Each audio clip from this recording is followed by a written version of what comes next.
Arrest করলো? এইটার বিচারও আমরা এখানে লিখে আছে, দেখলেন না?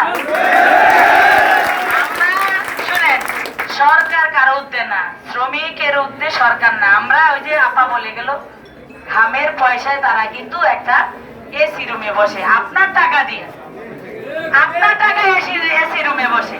অতএব আপনারা যে দপ্তরে আসছেন, ইনশাআল্লাহ আপনাদের দাবি আদায় হবে, দাবি পূরণ হবে। শ্রমিকের মামলা হামলামা উঠ্র করব এবং আপনাদেরকে যে যৌথ বাহিনী এবং সেনাবাহিনীরা পিটাইছে বা মামলা দিছে এবং আপনাদের অ্যারেস্ট করছে, সেটার ব্যাপারে আমরা ওই আলোচনা বৈঠকে বিশাল কথা হবে। অতএব আপনাদের যারাই আছে, কেউ যেন বাসায় বসে না থাকে, এখানে চলে আসে। যারা অসুস্থ বাসায় থাকো, কোন ম্যানেজমেন্টে ডাকে যেন সারা না দেয় ফ্যাক্টরিতে।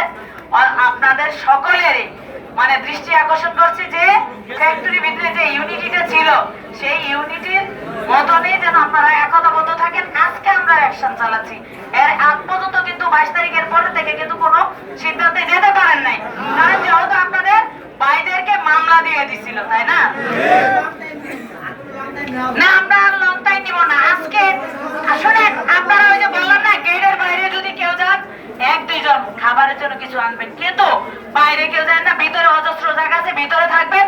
আমরা এটা এই যে আপনারা দেখছেন, আমি বললাম যে আমরা চাইবো না, এটা নিয়ে কাজ করবো। অতএব আমরা যতক্ষণ সমাধান না হয়েছে, প্রয়োজনে আমরা খিচুড়ি পাকাবো, একটা কথাই, এই দপ্তরে আমরা খিচুড়ি পাকাবো, কিন্তু সমাধানটা চাই।